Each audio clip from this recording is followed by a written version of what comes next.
안녕하십니까. 식사를 너무 잘해가지고 성도님들이 좋을까봐 겁나는 게 아니라 제가 졸릴까봐 조금 걱정이 되네요. 대접해 주신 손길에 너무 감사드립니다. 정말 잘 먹었습니다.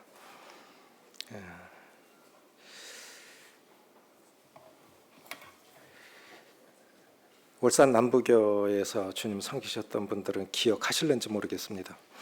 저는 그것이 그렇게 기억에 남더라고요. 설교가 뭐냐? 옛날 울산 남부교회 화장실에 적혀있던 글귀인데요. 설교가 뭐냐? 거룩한 잔소리지. 그렇게 써 있었어요. 그거 오래됐는데 제가 잊혀지지가 않아요. 우리는 왜 반복 학습이 중요한 것일까요?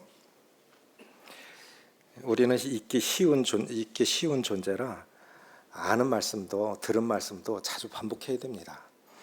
빌립보서 3장 1절에 보면 너희에게 같은 말을 쓰는 것은 나에게 수고로움이 없고 너희에게는 안전하니라. 같은 말, 같은 설교, 평생. 얼마 전에 제가 좋아하는 양은희 씨라고 있어요. 국민 가수 양은희 씨. 그분의 에세이집을 읽었는데 방송도 라디오 방송도 한 25년 이상 하신 분인데 정말 건전한 영향을 끼치는 분입니다. 그러라고 해 제목으로 에세이집을 냈는데 그 내용이 보면 이런 게 나와요. 자신이 무대에 선 지 올해로 53년째래요. 20살 때부터 무대에 섰다 이거예요. 70이 넘었는데도 지금도 무대에 서면 떨린대요.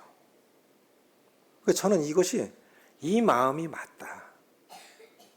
정말 설교자들이 강단에 설 때는 두려워하며 떨어야 된다고 그렇게 생각이 되져요.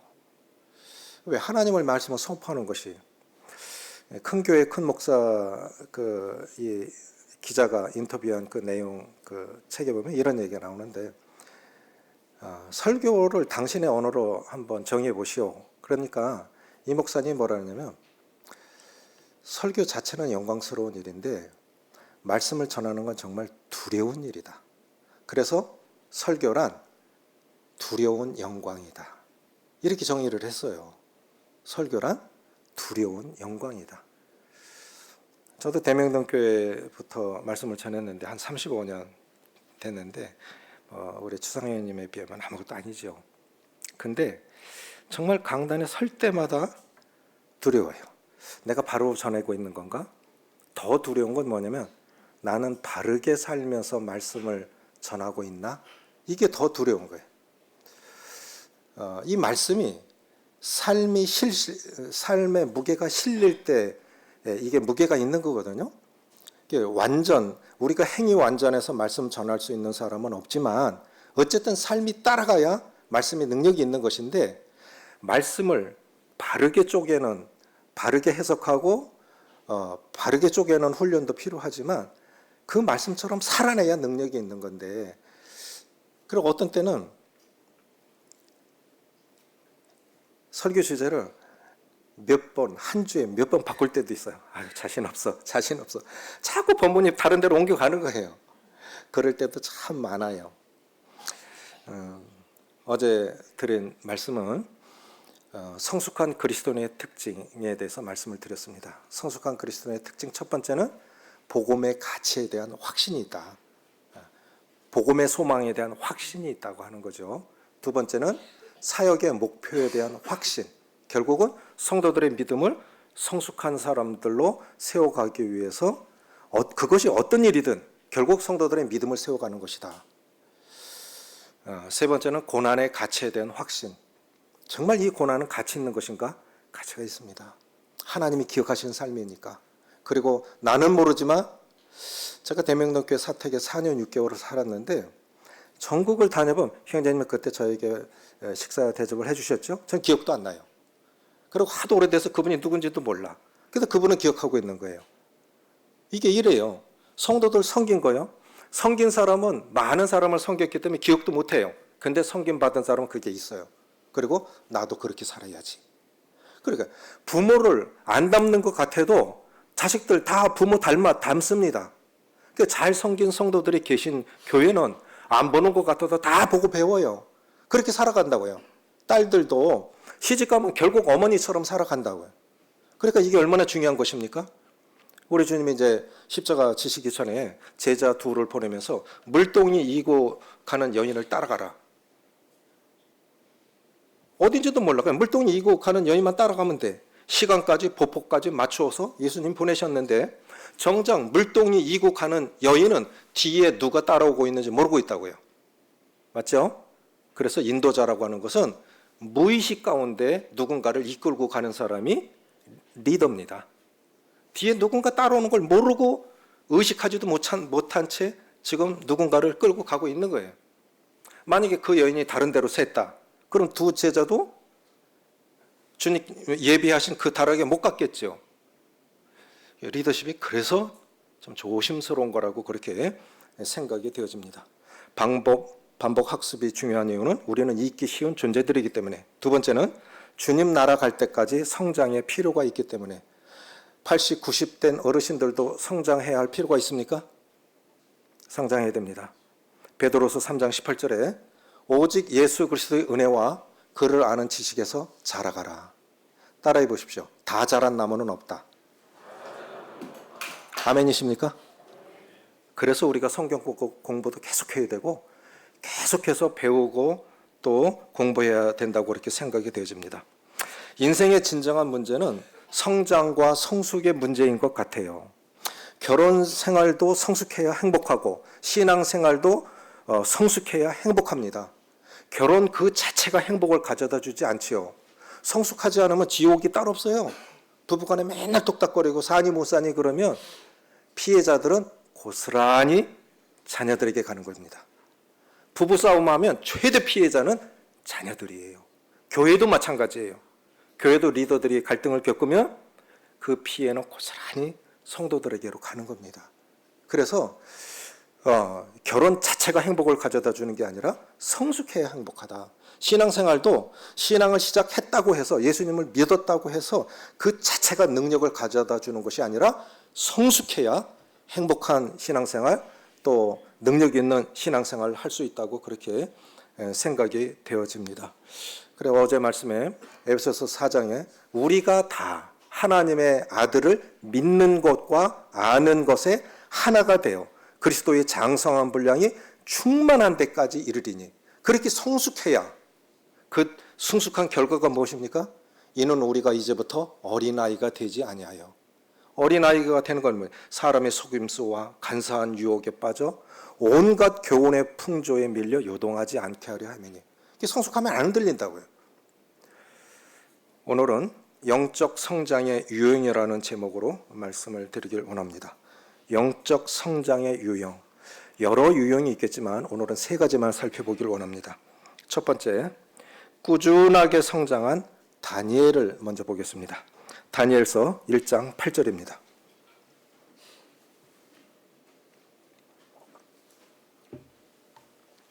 구약성경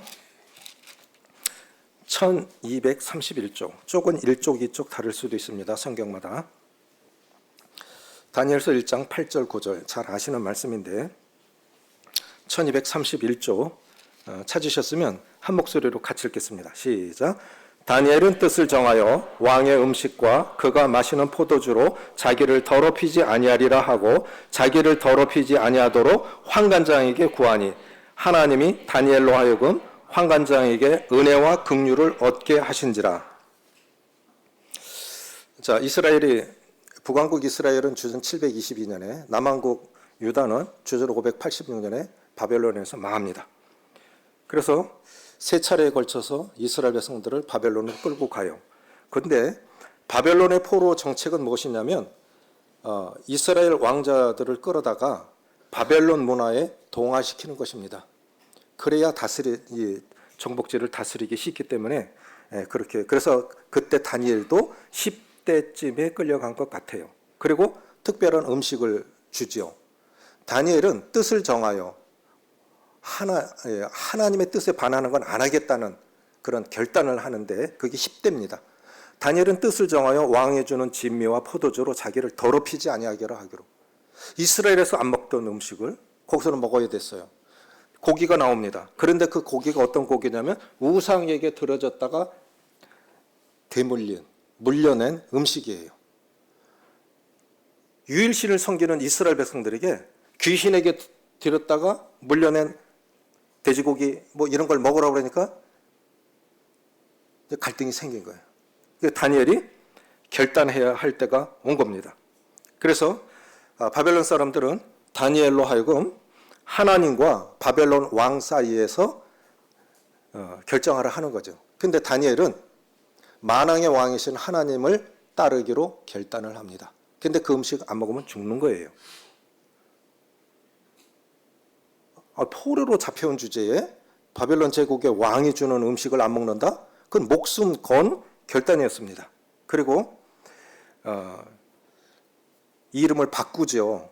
이것은 뭐냐면 이름을 바꾼다는 건 이름 자체가 바뀌었다는 뜻이 아니라 이거는 이제부터 유대 방식을 버리고 바벨론 방식으로 살아가라고 하는 뜻입니다. 우리 지금 학교에서도 요구하는 건 그거예요. 우리 시험 점수 잘 맞으려면 진화론을 따라야 돼요. 우리가 믿는 것과 다르게 답을 써야 된다고요. 그러니까 너희들 성경의 방식을 버리고 세상의 방식을 따라오라 이거예요. 오늘 동일하게 우리의 자녀들도 바벨론에 잡혀가지 않았지만 우리 자녀들이 겪고 있는 문제들이 바로 이겁니다. 이름 바뀐 그 자체가 아니라 유대 방식을 버리고 이제부터 바벨론 방식을 따라오라는 거예요. 로마서 12장 1절에 보면 너희는 이 세대를 본받지 말고, 이 세대는 그걸 요구하고 있는데 우리 교회에서 가르치는 거는 그리스도를 본받아. 그러니까 이들은 갈등하고 있는 겁니다. 우리의 자녀들은. 저는 신앙 생활은 두 복으로 결정난다고 생각이 되어져요. 이것이 우리가 결단해야 할 이유고 우리 자녀들이 결단해야 할 이유입니다. 두 복이 뭐냐? 따라해 보십시오. 극복할 거냐? 굴복할 거냐? 여기서 결정나는 것입니다. 결국 신앙의 성공 여부는, 성장 여부는 이 두 복 사이에서 결정난다 생각해요. 지금 주님 날아가신 임종호 형님이 한번 이런 간증하셨어요. 현대중공업 다니실 때 회식 자리에서 막걸리를 주는데 안 먹으니까 상사가 자기 얼굴에다 막걸리를 확 부었다 이거죠. 그 모욕을 다 참고 있는데 출근해 보니까 책상이 없어. 나가라 소리죠. 그걸 한직에 내보내고 일도 안 시키고 나가라는 거예요. 이걸 다 참아내신 거예요. 여기서 못 버티면 내가 퇴직하는 게 문제가 아니라 복음이 안전해질 거 아닙니까? 그 직장에서 복음을 전해야 되는데, 그런데 어느 날 가면서도 봤는데 그 크레인 이렇게 고리 거는 거 있죠. 그걸 호코라고 그래요. 호코. 근데 그것만 해도 몇 톤이 간다고요. 그렇게 자기를 그렇게 핍박하던 사람이 어느 날 호코에 맞아서 죽었다 이거죠. 그러니까 안 믿는 사람들이 봐라 저 착한 사람 저렇게 핍박하더니, 만약에 그게 얼마나 수모스러운 일이에요. 직장 동료 앞에서 막걸리가 얼굴에 확 부어지고 출근하니까 직장이 없어지고, 그거 다 참아냈으니까 자기 믿음도, 나중에 이제 바벨론 제국의 왕이 다니엘의 하나님에 대해서 함부로 말하는 자는 그 집을 거름더미로 만들고 목을 매달 거다. 이 사람은 하나님 믿는 사람이 아니에요. 이방 왕인데 다니엘의 하나님을 얘기를 해요. 결국은 뭐냐? 모르드게가, 하만이 이제 왕의 신임을 얻어서 그냥 올라갈 대로 올라갔는데 모르드게는 절하지도 않고 무릎을 꿇지도 않아. 그러니까 모르드게만 죽이는 거는 약하다. 모르드게의 민족, 히브리 민족을 씨를 말리자. 그래서 날짜를 정해서 죽이려고 하지 않습니까? 아마 히브리인들은 모르드게 많이 원망했을 수도 있었을 거예요. 그렇죠? 왜 너만 당하지? 우리 민족에 지금 씨가 말려지지 이런 일을 만들었냐? 네가 절을 안 해서 우리 민족 다 몰살당하게 됐다. 모르드게에 굴복할 거냐? 극복할 거냐? 이건 자기 문제가 아니고 자기 민족의 목숨이 명운을 걸고 시작한 일인데 결국은 하나님이 모르드게의 하나님을 드러내시지 않습니까? 우리 자녀들에게도 우리 자신들이 먼저 그런 거를 보여줘야 하리라고 생각이 되어지는데 이 다니엘을 통해서 교훈받을 수 있는 것은 따라해 보십시오. 꾸준하게 성장한 다니엘. 그러면 어떻게 이스라엘에서도 아니고 적지에 가서 다니엘은 그렇게 계속 10대 때부터 80대까지 변함없는 기도 생활, 변함없는 경건 생활을 이룰 수가 있었을까? 모든 결과에는 다 원인이 있기 마련인데 그럼 다니엘의 이 경건 생활은 어떻게 만들어진 것일까 하는 것입니다. 습관을 일컬어서 제2의 천성이라고 그래요. 제2의 천성. 습관은 참 무서운 것이죠. 그런데 무엇인가 새로운 그것이 습관으로 길들여지기 위해서는 1만 시간이 필요하다는 거죠. 오전에 자매님들께도 말씀을 드렸는데 그 1만 시간의 법칙 정말 중요한 거예요. 1만 시간이 어느 정도냐면 하루에 3시간씩 훈련하면 10년이 걸립니다. 하루에 5시간씩 훈련하면 5년이 걸려요. 하루에 10시간씩 훈련하면 3년이 걸려요. 군대 갔다 온 사람 지금도 군번 다 외우죠? 그렇죠? 그럼 맨날 외우게 했잖아요. 요거 모금하는 거 뭐죠? 군인들? 군번줄. 군번줄 없어져도 다 외우고 있어요. 그 3년 동안 외웠는데 그걸 못 외우겠어요? 다니엘은 어떻게 이렇게 꾸준한 성장을 이룰 수가 있었을까요? 3가지입니다. 첫째는 뭐냐면 견고한 영적인 기초였던 것 같아요.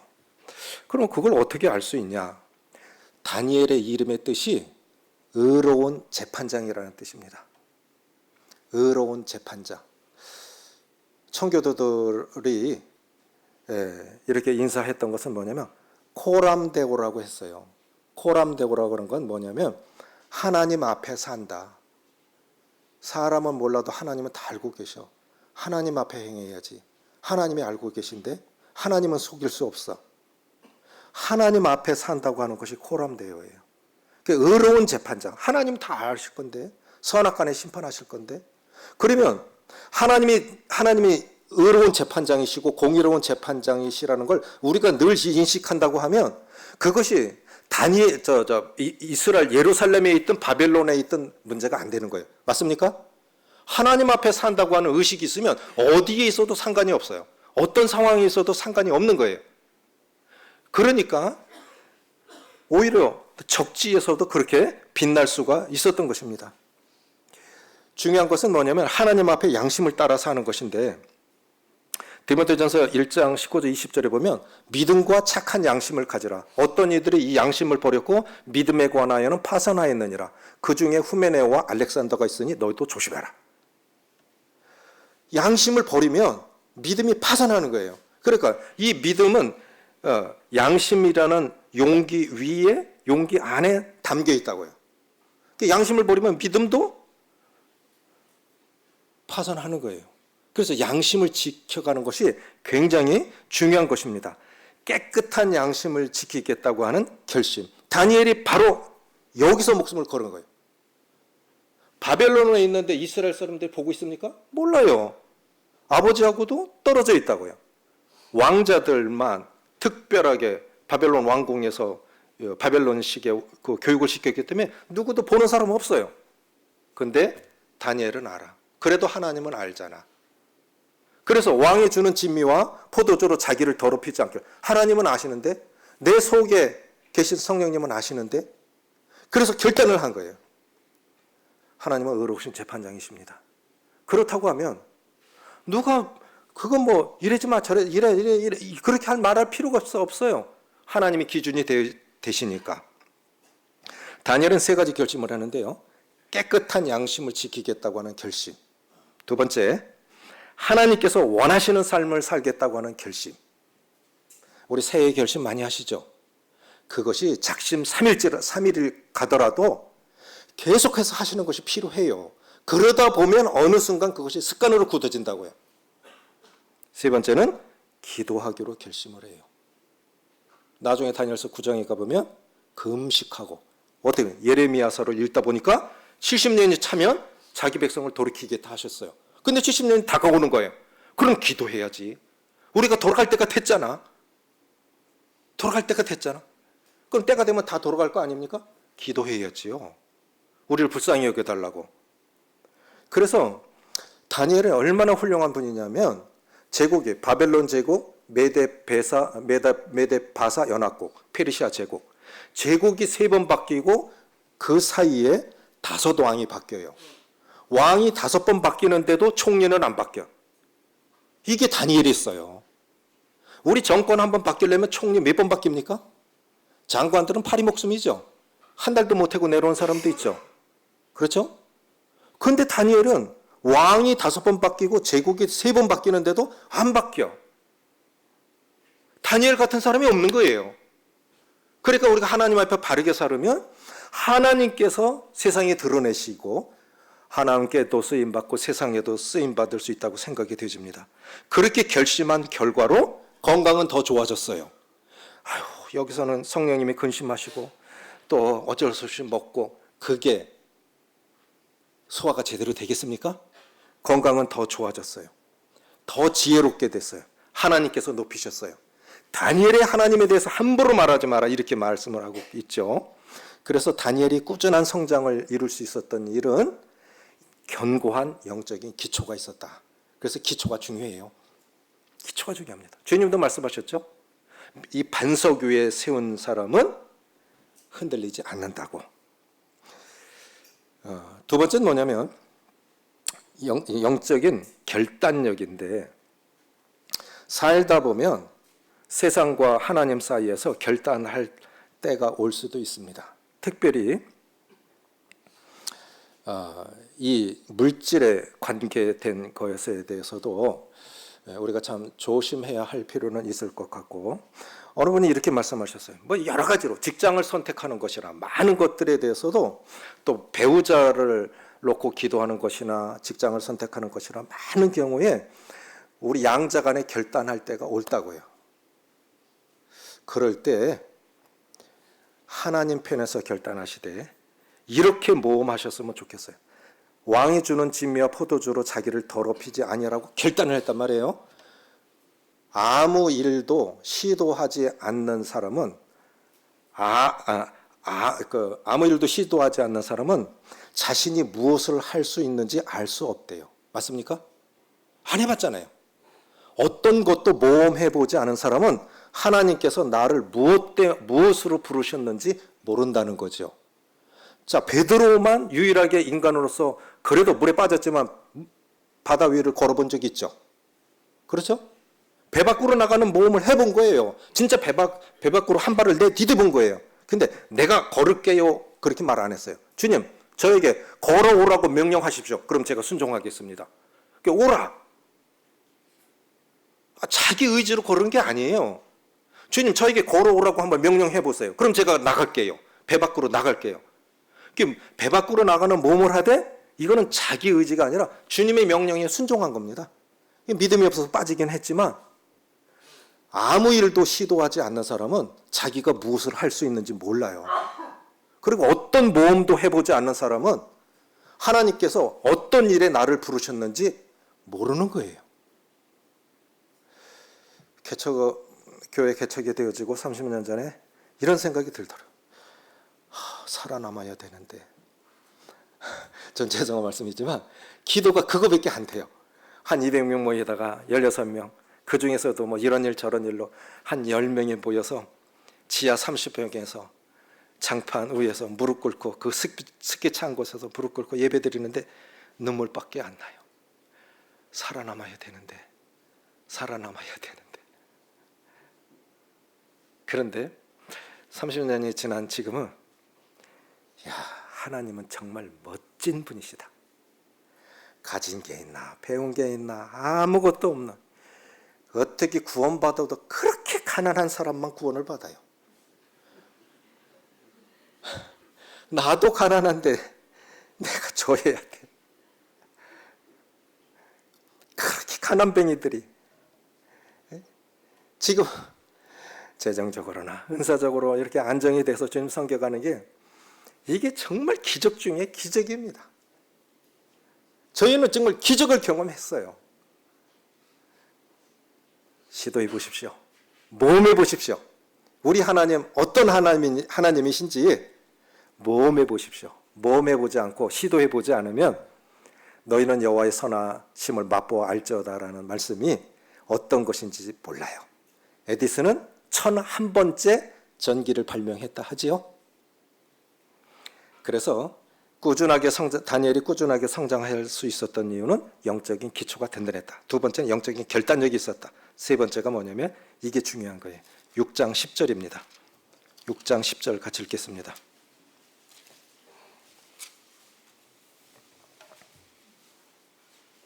같이 읽습니다. 시작. 다니엘이 이 조서에 왕의 도장이 찍힌 것을 알고도 자기 집에 돌아가서는 윗방에 올라가 예루살렘으로 향한 창문을 열고 전에 하던 대로 하루 3번씩 무릎을 꿇고 기도하며 그의 하나님께 감사하였더라. 따라해 보십시오. 전에 하던 대로. 이게 중요한 거예요. 10대 때부터 80이 될 때까지 변함이 없어요. 기도 생활의 변함이 없고 경건 생활의 변함이 없어요. 왜 다니엘은 예루살렘을 향하여 문을 열어놓고 기도했을까요?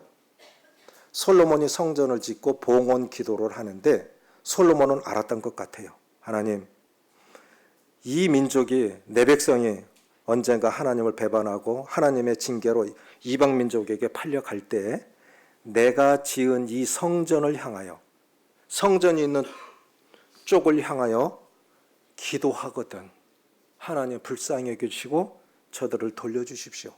성전 지어놓고 그 기도를 했다니까요. 봉헌 기도로. 그러니까 알았던 거예요. 언젠가 이 민족이 하나님을 배반할 거다. 그리고 하나님의 징계로 팔려갈 거다. 그 말씀 기억하고 약속에 의지해서 기도한 거예요. 창문 열어놓고 예루살렘을 향한 쪽을 향해서. 근데 지금 어렵다고 내 살자고 그거 하던 걸 숨긴다고? 그렇게 안 했어요. 한 번 좋은 곳으로 습관이 들여지면 그거 못 고치는 겁니다. 습관 들이기가 힘들지 한 번 습관으로 굳어지면 그건 못 고치는 거예요. 그래서 꾸준함이 저는 그렇게 생각해요. 한번 따라해 보세요. 꾸준함이 능력이다. 아멘이십니까? 꾸준함이 능력입니다. 다른 게 아니에요. 꾸준함이에요. 80년 동안 한결같은 기도 생활, 경건 생활을 할 수 있었던 것은 이 경건의 습관이었던 것 같습니다.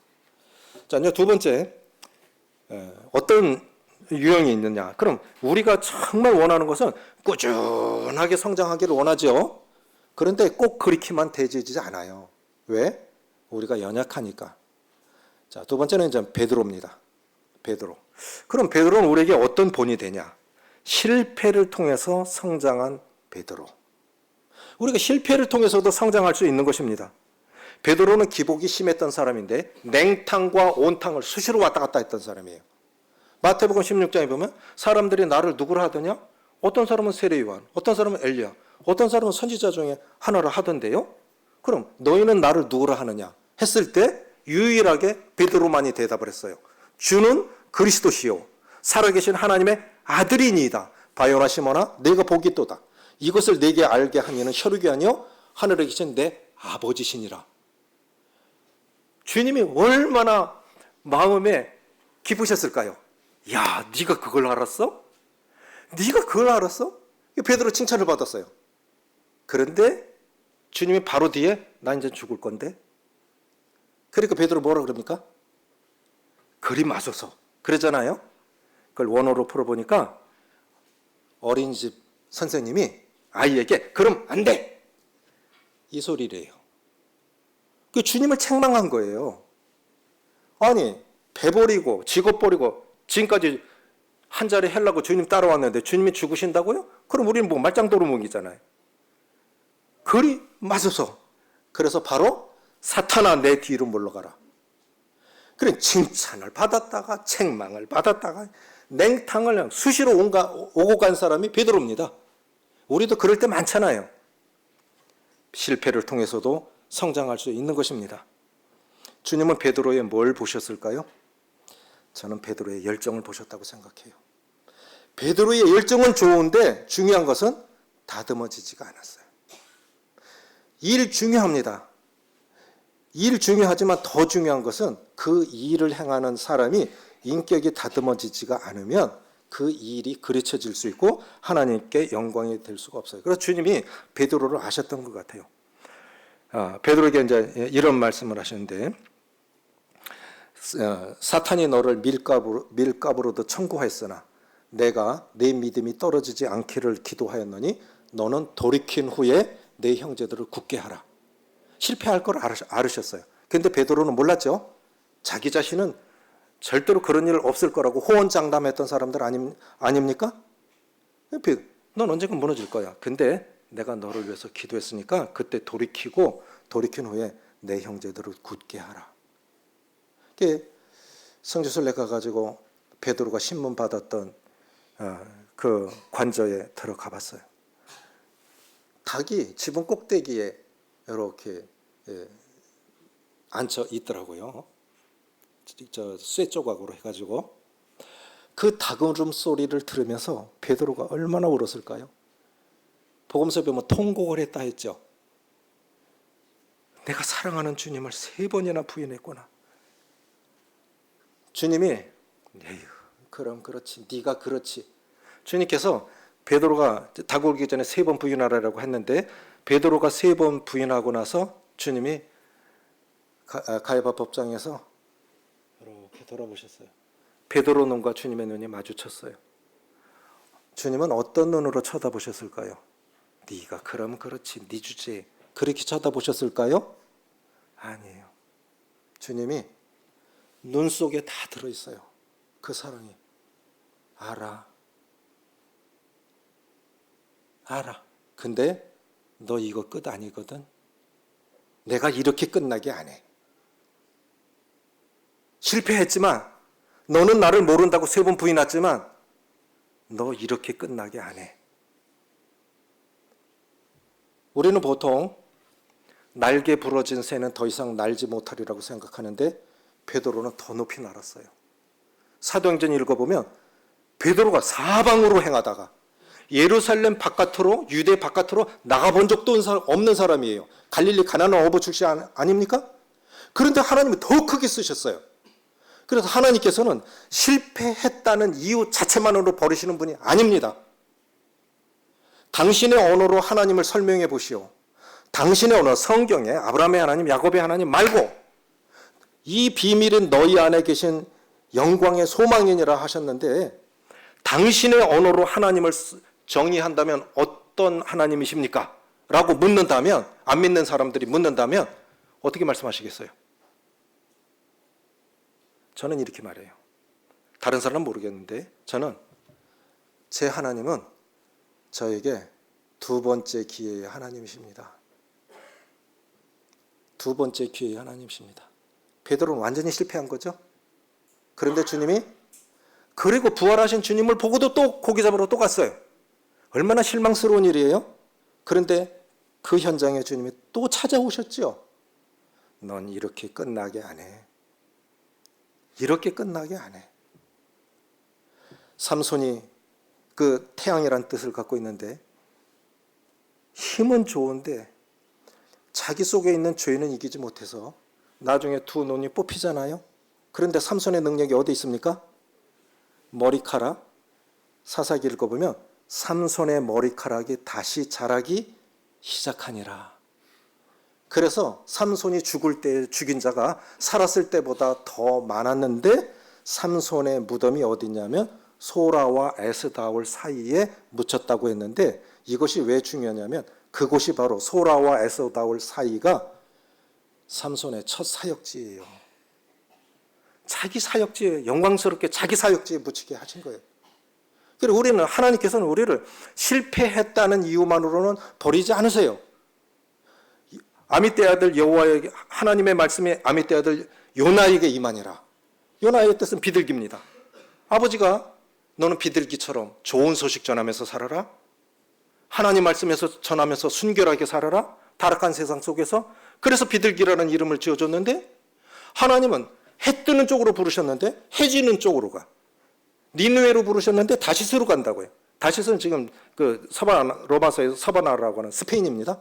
그 시대의 땅 끝이에요. 니느웨는 동쪽이고 다시스는 서쪽이에요.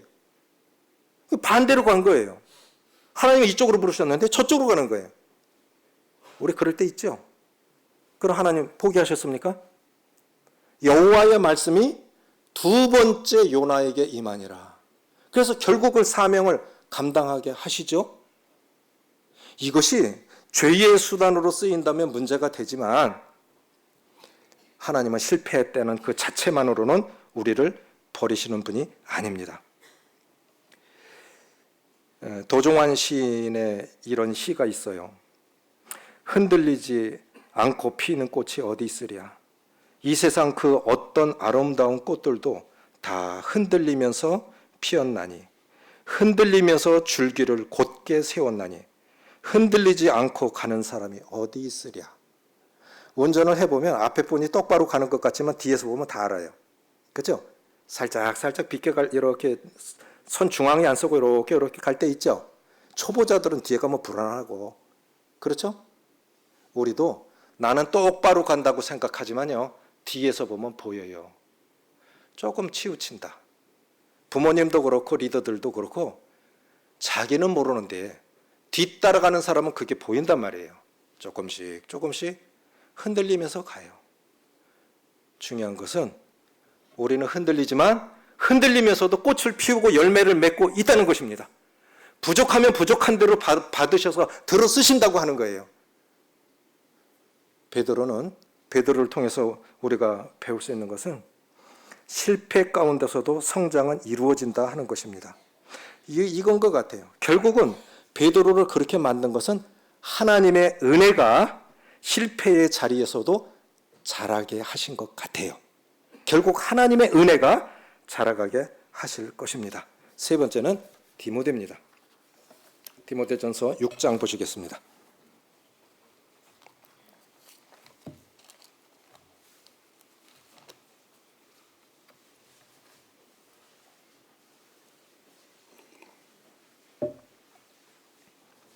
디모데전서 6장 10절 11절 같이 읽습니다. 신약성경 342쪽 6장 10절 11절 시작. 돈을 사랑함이 일만하게 뿌리가 되나니 이것을 탐내는 자들은 미혹을 받아 믿음에서 떠나 많은 근심으로써 자기를 찔렀도다. 오직 너 하나님의 사람아 이것들을 피하고 의와 경건과 믿음과 사랑과 인내와 온유를 따르며 거기까지만 하겠습니다. 자, 꾸준하게 성장을 이룬 다니엘. 어떤 면에서 우리에게도 한 부분은 그런 모습이, 그러니까 우리 안에 이 세 모습이 다 있습니다. 세 모습이. 꾸준하게 성장한 부분이 있고 어떤 부분은 실패를 통해서도 그래도 지금도 자라가고 있고 또 하나는 뭐냐면 디모데를 통해서 받는 교훈은 뭐냐면 자신과의 싸움에서 성장한 디모데예요. 올림픽에 나가는 선수들에게 묻습니다. 뭐가 제일 두려우십니까? 저 자신이 제일 두렵습니다. 나를 이기면 금메달을 딸 수 있을 것 같아요. 그러니까 상황이 아니고 다른 사람이 아니라 결국 자신을 극복하지 못하면 진다는 거지요. 자신과의 싸움에서 성장한 디모데.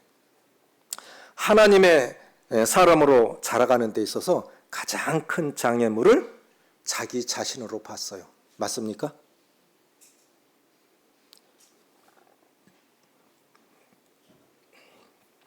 어느 분이 이렇게 말씀하셨는데요. 부정적인 사람은 할 수 없는 핑계거리를 찾고 긍정적인 사람은 할 수 있는 방법을 찾는다. 라고 그랬어요. 그래서 이건 참 중요한 것 같아요. 그러니까 부정적인 사람은 다 누구 때문이야. 내가 그런 부모를 만났어. 다 남이야. 다 남이 잘못해서. 내 문제는 없어. 그런 사람, 그렇게 핑계대는 사람은 성장 못해요. 성장 못해요. 그것 때문에 예수 믿을 수 있었어. 힘들었지만 그것 때문에 내가 성장할 수 있었어. 힘들었지만 그것 때문에 내가 사람을 이해하게 됐어. 그래야 성장할 수 있는 것입니다. 아멘이십니까? 부정적인 사람들은 할 수 없는 핑계거리를 찾고 긍정적인 사람은 할 수 있는 방법을 찾는다고요. 하나님의 사람으로 자라가는 데 있어서 가장 큰 장애물은 자기 자신인데 젊은 디모데가 이제 이겨야 할 첫 번째 장애물은 뭐냐면 재물에 대한 유혹입니다. 돈을 사랑함이 일만하게 뿌리가 되나니 있는 바를 족한 줄로 알라. 열심히 살아야 돼요. 최선을 다해 살아야 돼요. 근데 살아보니까요, 돈 욕심낸다고 벌리는 거 아닌 것 같아요. 맞아요? 돈 쫓아가면 돈 안 모여요. 근데 성경의 원리대로 가니까 돈이 뒤에서 따라와요. 진짜예요. 제가 살아보니까.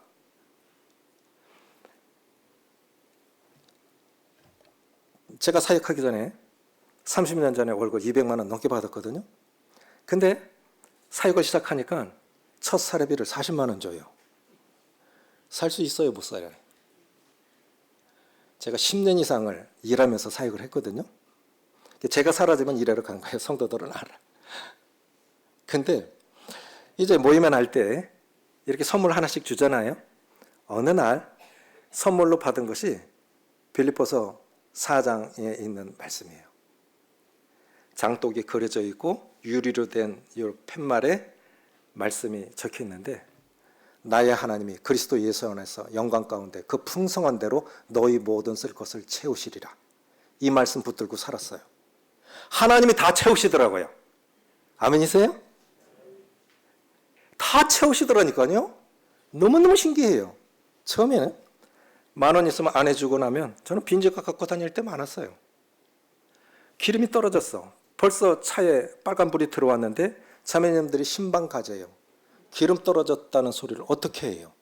가다가 설망정 가는 데까지 가보자. 그래가지고 꾀가 나더라고. 최대한 줄여보자. 신호 대기할 때마다 시동을 껐어요. 지금은 좋은 차들 저절로 꺼지죠? 저는 30년 전에 껐어요. 제가 더 빨리 개발했죠. 그것도 조금씩 절감이 되더라고. 그래서 그냥 간절한 마음으로 기도하고 신방 갔다 와서 집 부근에 오니까 이제 퍼져도 돼. 그게 안 퍼지더라고. 알고 보니까 빨간불 들어오고도 30km를 더 갈 수 있도록 자동차 회사에서 만들었대요. 그럼 그 30km가 뭐냐? 고속도로 휴게소 한 구간 거리가 30km래요. 그러니까 불이 들어와도 다음 휴게소까지는 넉넉하게 가게 만들었다 이거죠. 제가 그때 그걸 알게 뭐예요? 그냥 가는 거지. 지나고 나서 생각이 드는 게, 참 하나님은 부유하신 분이시다. 그 약속을 붙들고 사니까 정말 신기하게 그 가난뱅이 교회가, 그 가난한 사람들이 우리 성도들은 굉장히 행복해해요. 부모 세대들이 어떻게 살았는지 뭐가 그 안중에도 없고, 그래 너희들이 행복하면 됐다. 너희들이 행복하면 됐지. 우리가 열심히 살 때 돈 욕심내면 안 돼요. 돈 욕심내면, 그래서 하나님과 재물을 겸하여 섬길 수 없느니라 했죠. 하나님과 재물을 동격으로 놓으셨어요. 이만큼 물질이 능력이 있는 거예요. 그러니까 우리가 조심해야 돼요. 그런데 참 신기한 것은 먼저 그의 나라와 그의 의를 구하니까 다른 건 다 채워주시더라는 거예요. 드리고 싶은 말씀이 있습니다. 덕과 덕 사이에서 선택해야 하는 순간이 온다면 덕을 택하십시오. 덕과, 그건 돈이죠. 아니면 내 이로움이고, 덕과 덕 사이에서 선택해야 하는 순간이 온다면 덕을 선택하세요. 그러면 나머지는 자기 이름을 위하여 의의 길로 인도하신다는 하나님의 약속 붙드시고 먼저 그의 나라와 그의 의를 구하시면 나머지는 다 책임지십니다. 원주에 있는 저희 사위하고 딸을, 거기는 성경 공부 정말 열심히 해요. 그건 장로님들이 교육 수준이 높아서 그런지 교수님도 계시고 교장 선생님도 계시고 그래서 그런지 공부도 정말 열심히 해요. 그래 하나님과 재물이라는 책을 가지고 두꺼운 걸 가지고 소그룹에서 뭐 청년에서 공부를 하는데, 근데 공부를 하면서 보니까 우리 아빠가 잘 살았구나. 결국 이렇게 사는 게 우리 아빠 엄마처럼 사는 거구나 깨달았대요. 결국 이 책 이야기가 우리 부모 살아온 얘기네. 이걸 깨달았다는 거죠. 우리 부모님들도 지금 그렇게 살고 계십니다. 울산 성도님들도 그렇게 살고 계십니다. 최선을 다해서 잘 살고 계세요. 자, 자기와의 싸움에서 성장한 디모데, 첫 번째 재물에 대한 유혹을 이겨냈습니다. 두 번째 도덕적인 유혹. 젊은이들 하나님께서 들어쓰시는 기준은 그릇의 크기나 재질에 있지 않습니다. 집에는 금그릇이나 은그릇이나 질그릇이나 간장은 대접에다 담습니까? 어디다 담죠? 여긴 뭐라고 그래요? 종재기? 하여간 어떻게 부르다. 조그만 데다 담죠? 그런데 잘 안 쓰이지만 꼭 쓰일 때가 있죠. 우리 다 쓰일 때가 있습니다. 하나님이 그냥 만드신 거 아니고 나는 덤으로 구원받은 사람 아니에요. 구약 성경에 보면 부자라고 더 내지 말고 가난한 자라고 덜 내지 마라. 반세겔. 우리는 누구 구원받는데 덤으로 구원받은 게 아니고 똑같이 나 하나 구원하기 위해서 예수님이 죽으셨어요. 똑같이 예수님 값으로 구원받으셨으면 우리도 똑같은 값으로 하나님께서 쓰시기 위해서 구원하시고 이곳에 모아두신 것입니다. 중요한 것은 쓰임받는 것은 그릇의 크기나 재질에 있지 않고 거룩에 있습니다. 거룩하셔야 쓰십니다. 개인도 교회도 거룩해야 돼요. 세 번째는 뭐냐면 불필요한 변론을 하지 마라 라고 하는 거예요. 20절에 디모데야 망령되고 헛된 말과 거짓된 지식의 반론을 피함으로 내게 부탁한 것을 지키라. 변론하면 자기도 부끄러워지고 상대도 부끄러워져요. 요구도 먹을지언정 변론하지 마십시오. 어떤 때는 너무너무 화가 나. 그래도 변론하지 마세요. 성경에서 금하신 것은 안 하면 돼요. 변론을 피하세요. 변론하면 자신도 부끄럽고 그 사람도 부끄럽게 만드는 거예요. 이단들도 한 번, 두 번 경계하고 쫓아버리라고 그렇게 말씀하셨죠. 네 번째, 자신과의 싸움에서 성장할 수 있었던 디모데. 뭐가 있었냐? 연소함에 대한 무시. 우리 속담에 동네 송아지 커서도 송아지라고 부른다 하지요. 내가 네 주일학교 선생님이었는데 40이 됐는데도 여전히 주일학생 취급을 해. 주일학교 취급한 주일학생은 아니지만 그래 내가 너 어렸을 때 내가 너 어버 키웠거든. 이거는 어른들도 잘못하는 것이지만 그분도 바뀌어야 돼요. 무시받으면 안 됩니다. 내 연소함을 업심여기지 못하게 하고. 사도 바울이 가장 공들여 섬겼던 선교지가 에베소 선교지예요. 3년간 머물면서 2년간 두란노 서원에서 매일같이 성경을 강론했다고 했는데 1년에 몇 주입니까? 50주죠. 50주? 우리는 뭐 수요일날 주일날 모인다 치면 100번 정도 1년에 말씀을 배워요. 그렇죠? 근데 사도 바울은 한 번 두란노 서원에서 1시간만 했을까요? 제가 생각하기에는 2-3시간 이상은 했을 것 같아요. 그럼 365 곱하기 한 3 정도 하고 거기다 또 2년이니까 2 곱하기를 더해봐요. 에베소 성도들이 얼마나 풍성하게 성경을 배웠을까요? 에베소 아시아, 거기 소아시아라고 아시아라고 불렀는데 왜 아시아라고 불렀냐면 유럽 사람들이 볼 때 터키가 아시아 끝인 줄 알았어. 근데 나중에 보니까 동쪽으로 계속 나라가 있네. 그러니까 너는 그러면 소아시아 이렇게 부른 거예요. 그런데 에베소에서 사도 바울을 통해 복음을 듣고 양육받은 사람들이 흩어져서 복음을 전하기 시작한 거예요. 그러면 에베소 성도들은 얼마나 영적으로 충만한 사람들이었습니까? 그런 대사도가 계셨던 에베소에 영적인 아들 디모데가 후임 사역자로 갔어요. 얼마나 주눅이 들었을까요? 그리고 그 성도들은 디모데를 어떻게 대했을까요? 자, 우리가 말씀을 들을 때 오래된 성도들은요, 그 말씀 예화만 다를 뿐 수없이 몇십 번씩 들은 말씀이에요. 이런 분들 앞에서 설교하기가, 젊은 사람이 설교하기가 쉽겠습니까? 어려운 거예요. 그러니까 젊은 사람들은 연소함을 업신여기 당하지 않도록 열심히 자기 진보를 나타내야 됩니다. 오늘 세 가지를 말씀드렸습니다. 자, 첫째로 꾸준하게 성장한 다니엘과 같은 그런 꾸준한 성장을 주님 나라 갈 때까지 계속 이루셨으면 좋겠어요. 우리 연약해서 넘어집니다. 우린 참 약합니다. 실패했지만 실패 자체로, 실패했다는 것 자체만으로 하나님 우리 버리시는 분은 아니에요.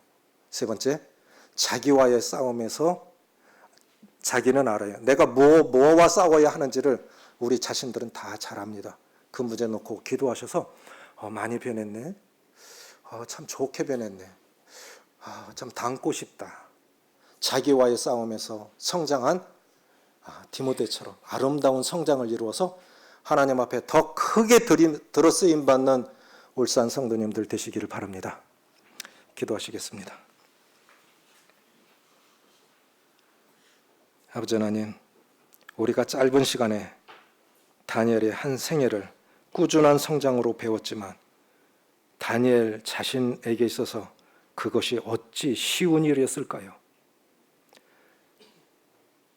부모들이, 지도자들이 잘못해서 나라를 빼앗기고 성전이 무너지고 돌아갈 기억이 없는 바벨론에 잡혀가서 귀신에게 드려졌던 음식을 먹어야 했고 절해야 했고 믿음을 포기하라는 강요를 받았을 때 다니엘은 뜻을 정하여 왕이 주는 진미와 포도주로 자기를 더럽히지 아니라 결단을 하고 생명이 위협받는 순간에서도 전에 하던 대로 하나님 앞에 꾸준하게 기도생활, 경건생활을 해왔던 그 모습 그대로 살았을 때 오히려 다니엘의 하나님이 드러났던 사실을 바라보게 되면서 아버지 하나님, 진정한 복은 두 복 사이에서 결정난다 했사오니 무엇인가 선택해야 할 때, 양자간에 선택해야 할 때 굴복할 것이냐 극복할 것이냐라는 이러한 양자간에 선택하는 순간이 온다면 저들에게 믿음을 더하셔서 하나님을 선택할 수 있도록 도와주시고